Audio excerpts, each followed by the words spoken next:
This is my cultural report on China from when I went to Beijing in April of 2011.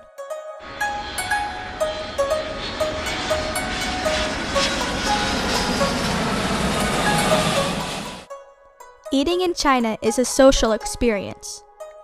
Everyone shares plates from a lazy Susan. A lazy Susan is a turntable or rotating tray placed on a table or countertop to deliver food. A traditional Chinese meal consists of rice, noodles, bread or pancakes, a meat dish, a vegetable dish, and a soup. When I was in China, I learned that being offered the eye of a fish is a huge honor, and people often fight over it.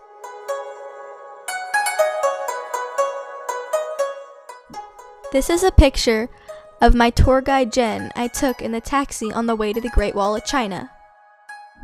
As you can see, people use all sorts of means of transportation.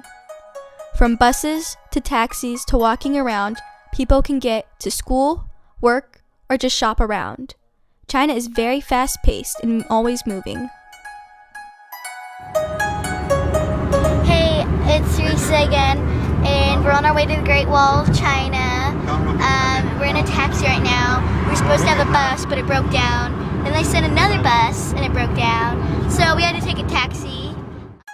When I was a tourist in China, I saw 3 of the biggest attractions to Beijing: the Great Wall of China, the Forbidden City, and the Summer Palace. Hey, it's Risa. I'm at the Great Wall of China. It's really cool. And there's my dad over there. Show the wall. This is just the first part. The Great Wall was built to protect the Chinese Empire against intrusions from various nomadic groups. The length of the Great Wall is measured to be 21,196 kilometers, or 13,171 miles. The main Great Wall line stretches from Shehaigun in the east to Lope Lake in the west, along an arch that roughly defines the southern edge of Inner Mongolia.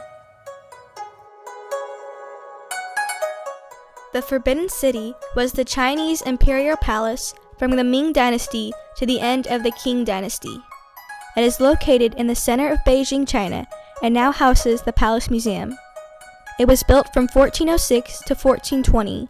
The complex consists of 980 buildings and covers 7,800,000 square feet. Hey, I'm at the Forbidden City. This is what it looks like. It's really big and it's really long. The wall is really long and there's a moat. It's really crowded here. There's a lot of people. A lot of people trying to sell things. But it's really cool. Okay, bye. The Summer Palace is a vast ensemble of lakes, gardens, and palaces in Beijing, China. The Summer Palace is mainly dominated by Longevity Hill and the Coming Lake. It covers an expanse of 2.9 square kilometers, 3/4 of which is water. Summer Palace. It's really cool. It kind of looks like the Forbidden City from what I saw of it. I'm in a tour right now.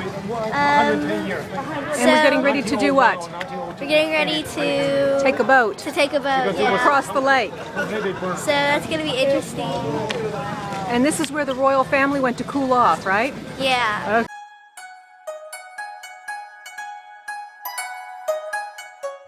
About 30 million Chinese people practice Christianity and are organized in about 97 parishes throughout China.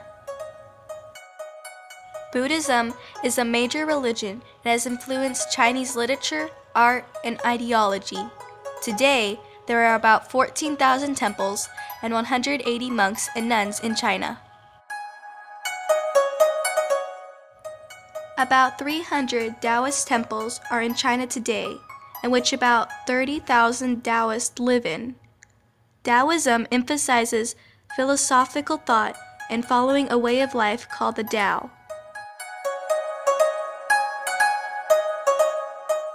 Today, there are more than 30,000 mosques in China with over 40,000 imams or Islamic leaders. The smog in China, especially Beijing, can be so bad that the sky is dark throughout the whole day. Pollution in China has increased since its industrialization, which has led to negative environmental and health outcomes. An increase in pollution in China is connected with increased rates of cancer and lead poisoning, especially for children or families who may live near a waste plant and play in the river or water sources. As a result, lead poisoning among Chinese children is a common pediatric health problem. A large source of pollution in China is electronic waste, which is shipped in from other countries. The disassembly of electronics has created a lot of jobs in China, but is also a negative outcome and introducing more waste to China, therefore harming the environment and the people who live there.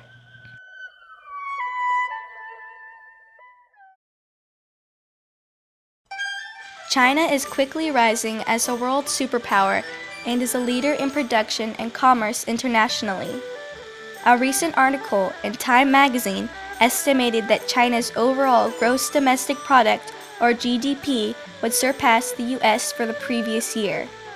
This has been the trend since the post-World War II era, when businesses and corporations started outsourcing production to China. The outsourcing of industrialization to China, which means that businesses start making products in China because it's cheaper, has increased because of China's large population workforce. China is also a top world leader in educational outcomes. A report published in 2013 from the Business Insider lists China as the #1 world leader in reading, math, and science scores, while the US is below average in all 3 disciplines. China is at an exciting time in their history as they are becoming a world leader. China does face the growing challenges of regulating pollution and creating better working conditions for their workers. I enjoyed my trip to this wonderful country and was in awe of how different yet the same their culture is to ours. China's food, language, dense population, and beautiful landscape make it a unique and beautiful place. I can't wait to come back.